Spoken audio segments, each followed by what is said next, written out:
Comencem aquest podcast amb una pregunta. Què ens imaginem quan algú diu la paraula innovació? I per què sempre és un robot? Innovar és d'aquests verbs comodí que volen dir moltes coses alhora. El seu significat depèn sobretot de qui el pronunciï i en un món obsessionat amb el treball i el progrés, innovar moltes vegades vol dir inventar gadgets que en teoria ens han de fer la vida més fàcil. Però si en comptes d'imaginar invents que podrien sortir de la butxaca del Doraemon, fem un exercici diferent i ens preguntem com volem que sigui el món d'aquí uns anys? Aleshores, què vol dir innovar per nosaltres? Jo sóc la Rita Roig, sóc periodista i en el podcast A Cop de Treball de la Federació de Cooperatives de Treball de Catalunya ens preguntarem què entenem per innovació. Segurament té a veure amb ser pioners en alguna cosa, anticipar-se als reptes del futur i satisfer les nostres necessitats.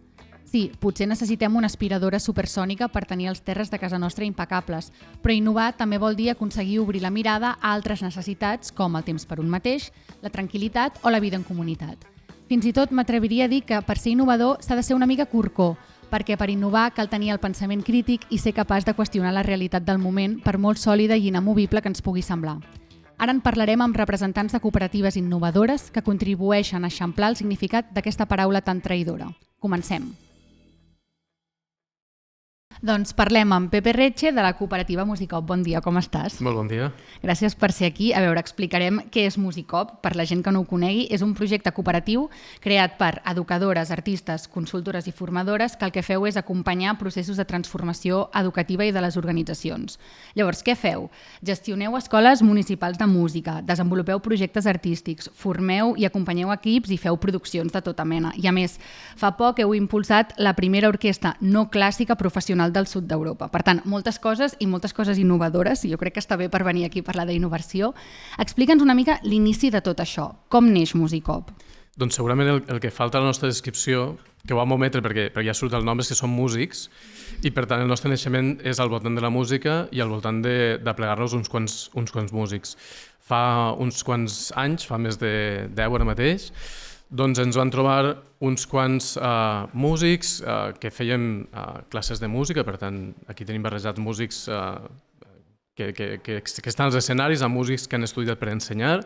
Doncs ens trobem a un claustre a dins de l'Escola Municipal de Música de Mataró, que havíem funcionat amb un treball cooperatiu, que havíem amb una estructura molt horitzontal, amb moltes ganes de fer moltes coses, i amb una crisi amb la institució. En aquell moment es posava en dubte l'existència de l'escola, la continuïtat, el model amb una gestió indirecta, és a dir, que eren altres empreses que gestionaven en el dia a dia i estaven contractats nosaltres per altra gent, i de sobte hi ha un petit nucli d'allà que tenia al cap això d'una cooperativa. Quan ningú sabíem què era una cooperativa, algú s'havia de despertar el cuquet, i a partir d'aquí es va crear la cooperativa com a tal. El nostre primer projecte va ser acollir justament el lloc on ens havíem trobat, on hi havia hagut tantes iniciatives, que va ser l'Escola Municipal de Música de Mataró, i a partir d'aquí vam crear una plataforma que ens ha permès arribar a molts més llocs, gestionant escoles municipals de música, i a obrir molts més projectes de molts tipus diferents. Clar, el que anava a dir és això, que comenceu dient el que tenim ara no està funcionant, no? I és un projecte que té a veure amb l'educació, però de les coses que he dit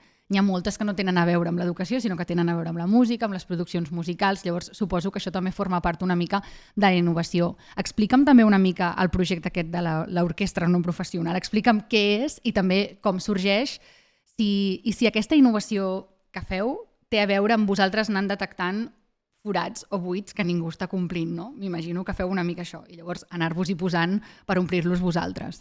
Sí, principalment, és això. Passem d'aquest primer projecte, que és l'escola, a l'últim projecte, que és l'orquestra sònica, i tot amb aquesta voluntat de trobar quines són les necessitats de la societat, o les que nosaltres creiem que són, o les inquietuds que tenim que creiem que poden ser necessitats o que són un element necessari al món. Com et deia, partim de l'educació, del món de l'ensenyament musical a escoles de música, però també pensem en projectes que porten la música allà on tu hi ets, com són els projectes de comunitat, és a dir, fer música a dins de l'escola, que és on tothom hi va, i no t'has d'apuntar ni anar a la tarda a cap lloc ni pagar cap quota, sinó fer música de veritat al lloc per on hi passem tots, que és l'escola d'ensenyament general.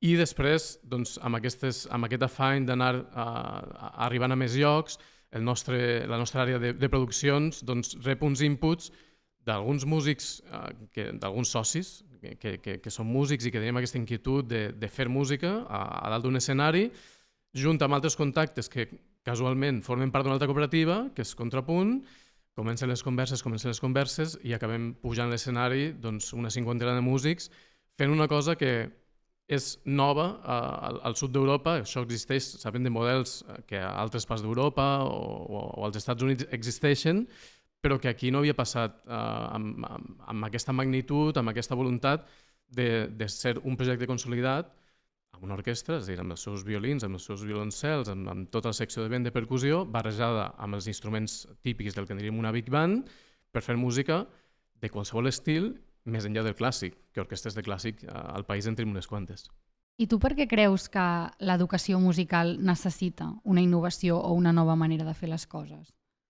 Jo crec que partim d'una herència que no ens ajuda, és a dir, la música ha tingut una mica aquella imatge que és per qui té un do i, per tant, màgicament algú, un déu estrany, et diu tu ets músic i això vol dir que un altre diu que no, que és per qui se la pot pagar, perquè estudiar música és molt car i, per tant, no tothom hi pot accedir. Un instrument també és molt car, no? Exacte, sí. Aleshores, totes aquestes dificultats a l'hora d'accedir a un ensenyament artístic són les que intentem esborrar en la mida de les nostres possibilitats. Doncs afavorint i promovent projectes que posen a l'abast de tothom estudiar música. És un instrument, si no el tens, te'l poden deixar. Coses tan senzilles com aquestes són les que ens permeten anar esborrant tot aquest tipus de clixés i aquesta imatge que encara ara tenim sobre la música. Però després, a dintre de les aules o el que passa a la classe de música és gaire diferent del que passaria en una classe de conservatori o d'una escola més tradicional? Per sort, sí. Vale. Sí, perquè com molta gent ens han educat en la música, ha sigut amb una importància molt gran del llenguatge musical, fins i tot abans de fer música. Sempre fem l'analogia amb la lectura i amb la parla. Crec que tots nosaltres aprenem a parlar i després aprenem a escriure, i als conservatoris, abans de fer música, aprenem a escriure-la, cosa que no té gaire sentit si fem aquesta analogia. Per tant, esborrem una mica aquesta distància, fem música des del primer moment, la fem en grup, que és com ho fem tot, és a dir, tocar sol és una cosa que fem tots els músics a casa quan estem estudiant, però hi ha poques oportunitats reals de fer música sol. És a dir, toques amb un grup més gran, més petit, toques amb els amics, toques a dins d'una orquestra, és a dir, que aprenem en conjunt i, per tant, això és el que fem. Jo vaig estudiar en classes individuals on era jo sol amb un adult i de vegades t'entens, de vegades no t'entens, de vegades estàs tu sol tocant, de vegades toca amb tu, però no hi ha aquesta oportunitat de tocar amb molta més gent des del primer moment, des que agafes l'instrument per primera vegada. Clar, és que ara també estem com en un moment en què hi ha moltes, o s'estan qüestionant o s'estan posant sobre la taula innovacions de caire pedagògic que han tingut en l'educació més tradicional, no? En les escoles i així. Jo pensava també en si és possible garantir un aprenentatge si tota l'estona el mètode educatiu es va innovant, no? Si cada 5 anys hem d'educar de manera diferent, no pot ser que potser perdem gent pel camí. No sé si passa el mateix amb la música, no sé si és una cosa que vosaltres us heu plantejat d'anar innovant, també pot generar un risc de que perdem pel camí una manera de fer que és útil i que ens serveix. Sí, és evident que amb els projectes educatius de qualsevol mena... Ara he sigut una mica conservadora, No, tens tota raó, perquè vivim a un estat en el que pràcticament cada govern té una llei educativa nova, i no estem parlant només de l'àmbit musical, de l'àmbit artístic, que això, amb sort, tenim alguna llei que ho regula i que li dona pes, sinó amb l'ensenyament general tenim pràcticament una llei nova cada govern nou, i això fa que no puguen consolidar, com deies tu, innovacions o noves propostes perquè no tenim el temps de saber si funcionen o no funcionen, perquè necessitem un recorregut molt llarg per veure si això té un resultat. Quan no hi ha un consens polític i social i tenim aquestes lleis, és difícil arribar a conclusions sobre el que estem fent. Per això nosaltres ens dediquem principalment a l'ensenyament no reglat, tenim una certa llibertat amb aquests processos, amb les nostres iniciatives, i això, fa més de 10 anys que tenim un model consolidat, que veiem quins resultats dona, que estem satisfets, i a la vegada sempre estem buscant de quina manera podem millorar-lo, quines són les accions que ens permeten anar més enllà amb allò que fem. I en aquesta millora, no? Amb aquestes ganes d'intentar fer les coses sempre millor, també apareix un problema o una evidència, que és que es necessiten recursos. Llavors també volia preguntar-te una mica respecte a la idea aparentment romàntica d'innovar, canviar les coses, fer les coses diferents, embarcar-te en molts projectes, i la realitat d'una cooperativa de treball també doncs, té uns números que s'han de quadrar. Com treballeu, no?, en aquest equilibri, o quina és la vostra realitat respecte a això?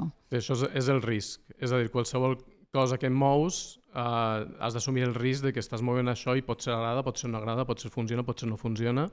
I per tant, per sobreviure, per ser sostenible en el temps, has d'avaluar quin és aquest risc. Aquí hi ha una part important que és saber quines són les necessitats a l'hora d'aprendre música o de portar-la, o crear aquesta necessitat, de que la gent se n'adoni que és important que qualsevol llenguatge artístics, la música però també tots els altres, formin part de la nostra formació, del nostre dia a dia. I per tant, aquí hi ha una part important en el sentit de hem de conscienciar que això és part del nostre ensenyament global. No fa gaires dies estava una pandèmia en què la música era importantíssima, tothom sortia a cantar i hi havia cançons que ens matxacaven cada dia. Vam dir que sortirien millor, no sé si ens sortia gaire millor, però ens vam adonar que la música era important en un moment de necessitat. Ara no tenim aquesta necessitat, m'agradaria pensar que encara som conscients d'aquesta necessitat. També ara has dit una cosa, no?, de fem un projecte o engeguem una cosa nova i pot ser que no agradi.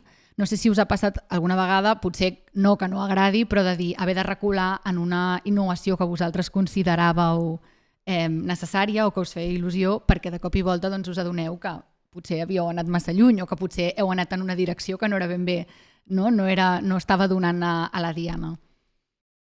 No se m'acut cap exemple així exactament, però sí que és veritat que hi ha de vegades que penses que una iniciativa concreta, com pot ser doncs, una proposta d'un programa educatiu o d'una assignatura, o pot ser el conjunt d'un projecte, doncs penses que agradarà molt, que tindrà una molt bona rebuda i que tothom entendrà cap on va. I ens ha passat que de vegades no tothom ha entès cap on va, i no estic parlant dels usuaris, és a dir, de qui està a l'aula fent música o qui està gaudint d'aquest programa, sinó sol ser una mica més amunt i solen ser qüestions polítiques. De dir, aquest projecte no ens està funcionant, però no està funcionant a les persones que l'han encarregat o que l'han acceptat. Més bé és una qüestió, i anem a la clau de tots els problemes, que són els diners. És a dir, no invertirem aquests diners en aquest programa, els invertirem en un altre lloc. De vegades hi ha coses doncs, que tenen una justificació evident, doncs, aquests diners han d'anar cap aquí perquè és més important. De vegades, almenys nosaltres no l'hem vist, simplement han desaparegut aquests diners i ha caigut un projecte que estava funcionant i que tenia un recorregut més que viable. Per tant, també m'imagino que teniu com una mena de cartera de projectes que no s'han pogut desenvolupar encara, però que en algun moment doncs, potser sí que es donen les circumstàncies perquè es puguin portar a terme, no? Sí, d'idees en tenim moltíssimes. Vale. Va amb la nostra naturalesa, va aquesta inquietud per pensar, per desenvolupar, per crear nous materials, nous projectes, noves iniciatives. L'altra cosa és trobar el finançament, i que al final és el problema. Quan tu vas a un centre educatiu o vas a una entitat pública i dius tinc aquest projecte entre mans, tothom et dirà, oi, que bé, com ho paguem? I aquí és on ve la dificultat.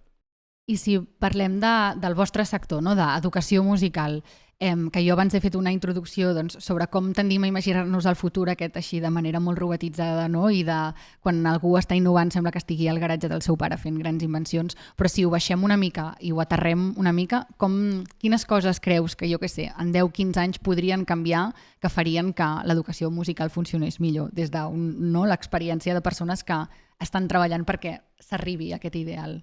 Sí, jo crec que hi ha molts canvis que ja s'han produït, moltes innovacions que han passat a les aules, des de quin tipus de músiques entren a una escola de música, perquè tenim conservatoris, tenim escoles de música, tenim músiques que tenen més presència a un lloc que a un altre, tenim músiques o instruments que han estat vetats absolutament i que ara tenen el seu espai, o incloure músiques urbanes, per exemple, o música feta amb noves tecnologies, que és importantíssim i que mica en mica es va fent el seu lloc. Jo crec que la gran innovació és una qüestió que tenim entre mans des de fa molt de temps. És a dir, no és una cosa del futur, sinó que és una cosa que ens ve del passat.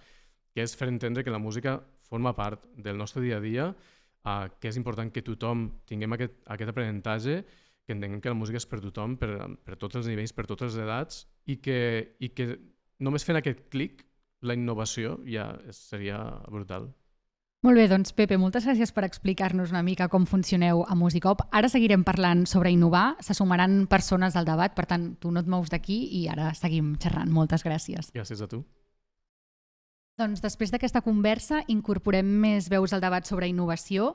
Tenim aquí a Gerard Casaus de la plataforma Clusif, que és una cooperativa que combina la tecnologia i la intervenció social per facilitar que col·lectius vulnerables puguin accedir a un habitatge. Benvingut. Hola. També tenim entre nosaltres el Joan Sánchez, que és de Rilab, una cooperativa de desenvolupament tecnològic, que són els impulsors de l'etiquetera Ticketic, que és l'alternativa sense ànim de lucre per la gestió d'entrades d'esdeveniments i a part doncs, també organitzen venda d'entrades i validació d'accessos per altres esdeveniments de tota mena. Benvingut. Gràcies. I també contem amb la presència de Mònica Gutiérrez, que és de Bitserveis, un taller de reparació de vehicles industrials referent en mobilitat industrial sostenible, que a més impulsa la integració laboral, la formació professional i la inclusió. Benvinguda, Mònica. Gràcies. El PP es manté a la conversa amb nosaltres i hem estat parlant amb ell sobre innovació. Llavors, ara hem plantejat 3 cooperatives que no tenen res a veure amb Musicop. Cadascú treballa la innovació d'una manera diferent i, per tant, la primera pregunta que llenço a l'aire és què és per vosaltres innovar i, sobretot, com aterreu aquesta idea d'innovar en el dia a dia de les vostres feines. Qui vulgui començar, que comenci. Bon, innovar és fer qualsevol cosa diferent i per sort les cooperatives això ja ho porten al seu ADN. Però fer-ho diferent no sempre vol dir fer-ho millor i una miqueta aquí està la gràcia de la innovació, no? Anar provant coses diferents fins a trobar alguna cosa que encaixa.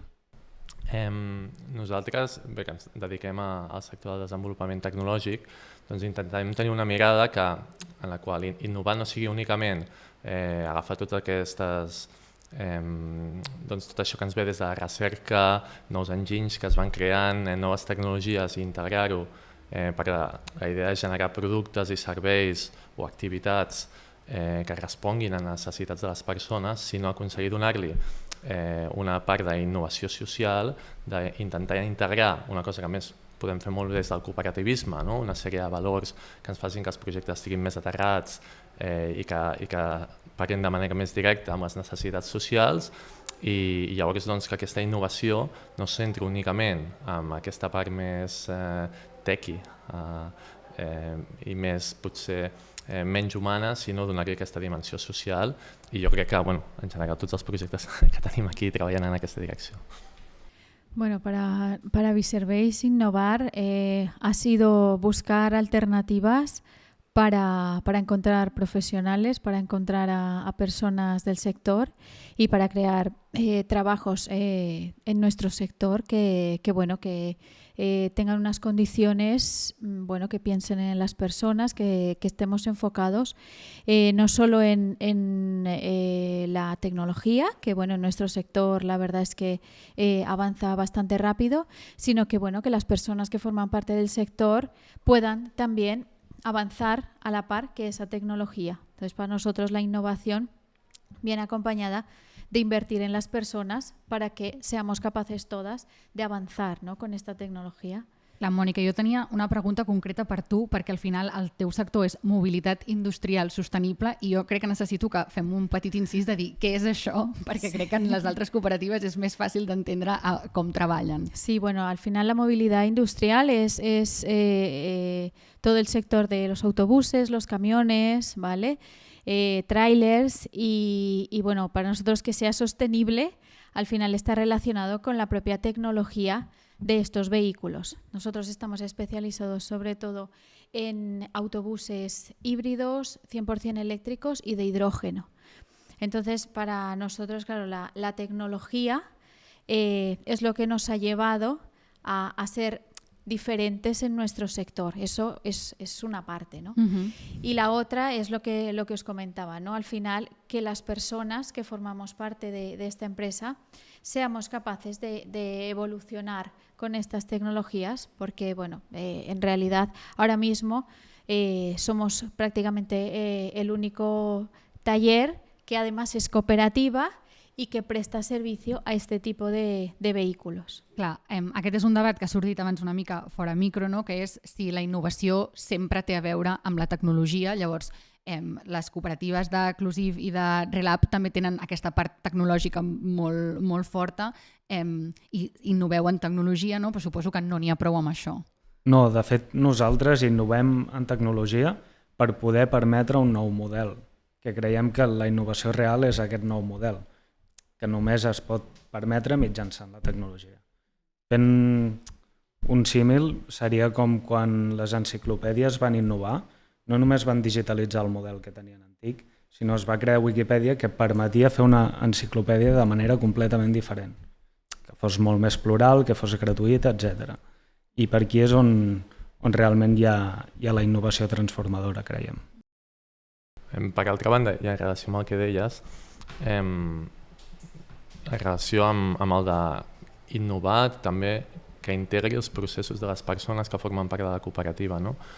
Per nosaltres una cosa que tenim molt clara des del principi és que innovar també és dedicar temps i espai i fer-ho que estigui integrat amb el dia a dia, és a dir, reservar espais més enllà de les esferes productives perquè en l'ambient cooperativista on totes les persones treballadores estan, en general hi ha una implicació directa i moltes vegades hi ha una implicació vocacional, que es donin els espais perquè aquestes persones puguin desenvolupar les seves idees, puguin estar al dia del context en el que es troben, no? Puguin anar aportant idees, ja sigui, com fèieu, no? en el cas de la formació musical, no? I que sigui aquesta voluntat de les persones de poder desenvolupar les seves inquietuds que ens portin a processos integrats en la cooperativa que al final ens porten a poder desplegar o desenvolupar aquestes noves idees. Hi ha una altra cosa que també jo crec que en l'imaginari de la innovació, això que dèiem, no? De gadgets, tecnologia, que és que sembla que la innovació passi gairebé per generació espontània, no? Han inventat X cosa o hi ha hagut aquest canvi i és com que allò t'ha aparegut al davant i han canviat les coses, però passar d'una idea, no? Hem de canviar el model d'escola musical que tenim o hi ha un problema amb l'habitatge i nosaltres podem fer alguna cosa per viure'l de manera diferent. És un procés bastant llarg, no? Aquest procés de la idea a la pràctica. M'agradaria saber una mica en els 4 casos com ha anat, quina durada ha tingut, si és una cosa que s'acaba o si sempre està en procés, no? Aquesta innovació.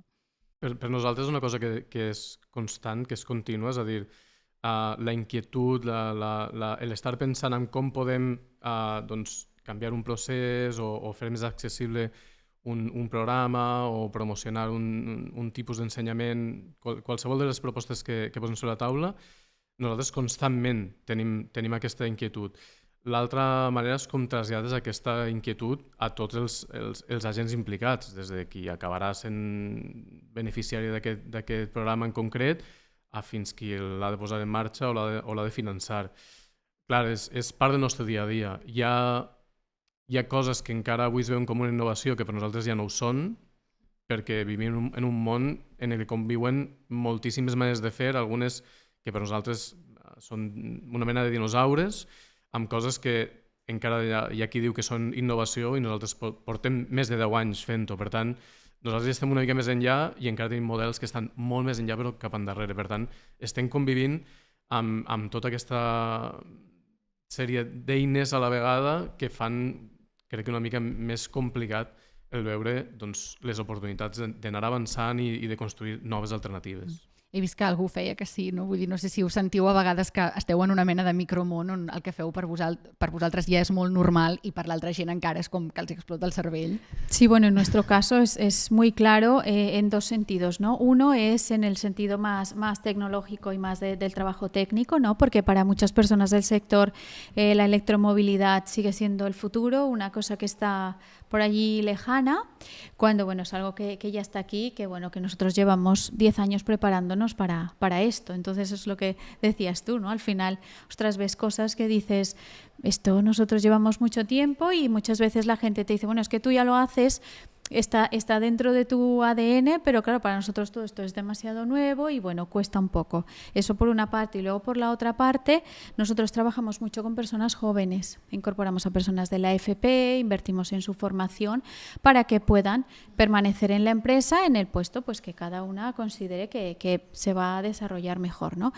Entonces, muchas veces nos preguntamos, ¿cómo hacéis para que los jóvenes quieran trabajar, ¿no? Porque esta es una cuestión que también muchas veces surge, ¿no? ¿Cómo lo hacéis? Porque nosotros no lo conseguimos. Y claro, la innovación para nosotros también viene en buscar en cada uno de los casos, en cada persona, porque ni siquiera podemos hacerlo a veces por colectivos, ¿no? Tenemos 8 generaciones conviviendo en la empresa, cada generación es diferente y entonces, bueno, tienes que buscar las alternativas para cada una de esas generaciones y luego con cada persona, lo que tú decías, ¿no? Generar los espacios para que las personas realmente puedan encontrar su manera de evolucionar, ¿no? Dentro de la cooperativa. Entonces, claro, es constante, ¿no? La búsqueda de estas alternativas, la búsqueda de nuevas maneras de hacer para que cada persona se sienta desarrollada profesionalmente y, si es posible, personalmente también, ¿no?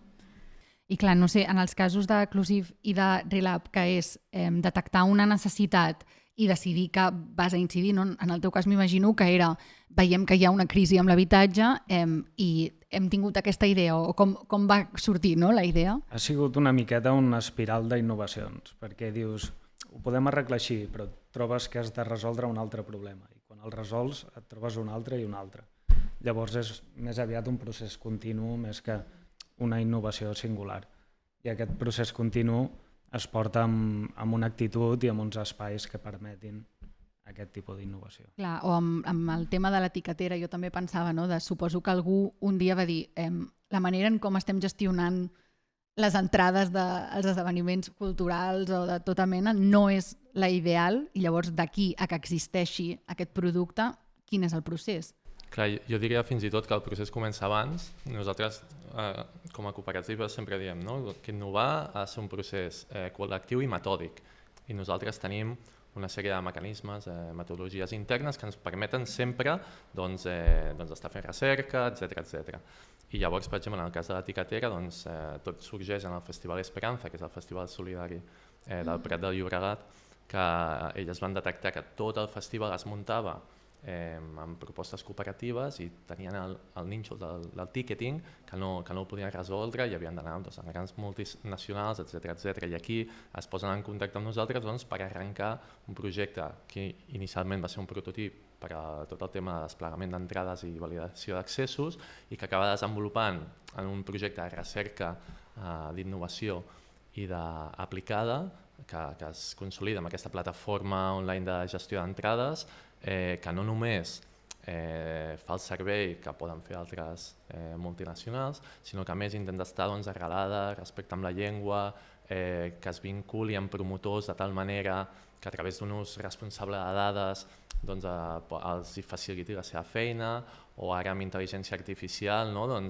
fem servir la intel·ligència artificial no únicament per suplantar la feina d'artistes, com pot estar passant, sinó per facilitar i agilitzar processos productius que són molt laboriosos, com pot ser, justificar un concert a més GAE, tot de llistes o per fer la fiscalitat d'una cooperativa, que tinguem un botó que ens ho apreta i ens ho fa en 3 minuts i que podem dedicar els nostres esforços a fer aquelles coses que són realment innovadores i en què les persones podem aportar un valor diferencial.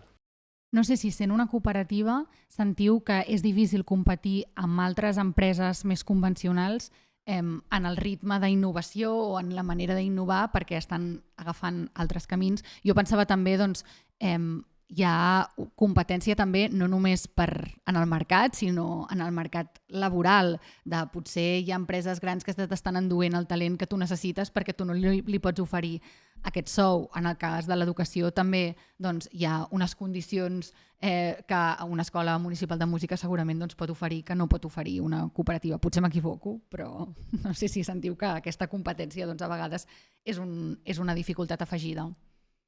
A nosaltres ens passa que vivim en un sector que és bastant precari, el sector artístic en general és molt, molt precari per molts motius.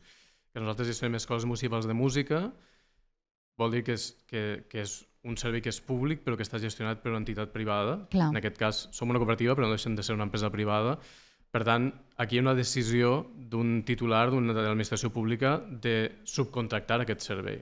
Clar. I per tant aquí és on segurament quan parlem d'innovació, el que deies al principi, no? Ens pensem en el robot, ens pensem en aquestes eines i el que estem posant sobre la taula és que la innovació segurament és pensar amb les persones i pensar processos i maneres de relacionar-se que són diferents i això genera que tinguem una altra estratègia, que tinguem una altra eina, que tinguem una altra tecnologia. Segurament la innovació no està tant amb aquesta eina, que al final no deixa de ser això, una eina. Nosaltres en música parlem dels instruments musicals perquè són això, són instruments per fer música, però la música és una altra cosa. El piano és un instrument amb el que fem música, però no és la música. I pots fer música amb un altre instrument, com és la trompeta, com és el trombó, com és un clarinet. Per tant, com utilitzem aquestes eines i com utilitzem aquestes noves eines crec que és la part important, que és la part d'innovació, que és on hem de posar aquest punt de reflexió i els nostres esforços en canviar aquest paradigma. Clar, no sé si la resta teniu un perfil de treballador ideal que és més fàcil ser seduït per als sous de l'empresa convencional. Per contrast, en el sector tecnològic sí que hi ha un problema, jo diria, en el món del cooperativisme o en la PIME o empresa petita en general, que és de retenció de talent.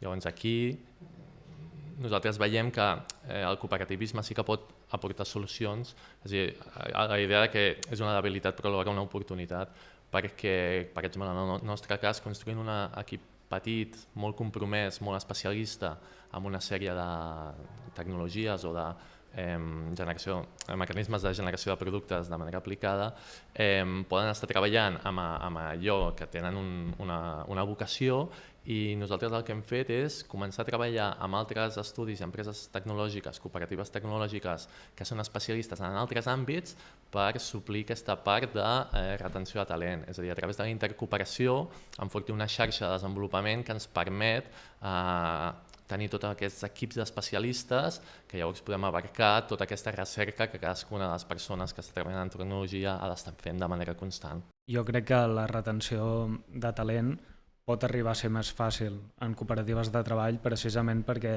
la gent se sent més implicada i més responsable del projecte. O sigui, creus que fins i tot tu els hi pots robar treballadors a una empresa, no?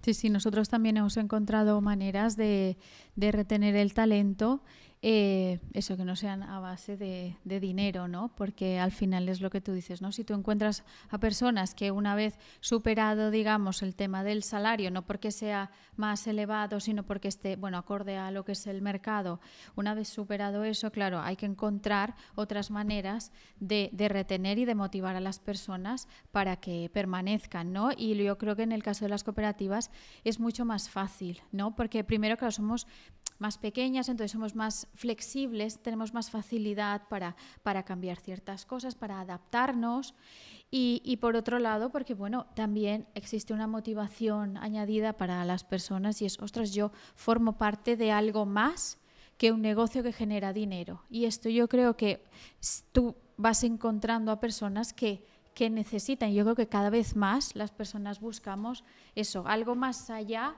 de un simple negocio, ¿no? O sea, ¿qué más hace esta organización, ¿no? ¿Qué aportamos como organización a la sociedad? Y yo creo que en esto tenemos más ventajas que inconvenientes. O sea, más allá de la parte econòmica, todo lo demás yo pienso que és ventajoso para les cooperatives. De fet, en un dels episodis d'aquest podcast parlem del treball en sentit, no? D'aquesta coherència interna que molts cops una cooperativa permet al treballador, a la persona que s'hi vincula, i això està molt lligat amb la felicitat, no? Amb aquesta sensació que el que està fent té un sentit més enllà. Al final, els éssers humans necessitem alguna més que simplement produir i suposo que aquí doncs, és aquest punt a favor que teniu.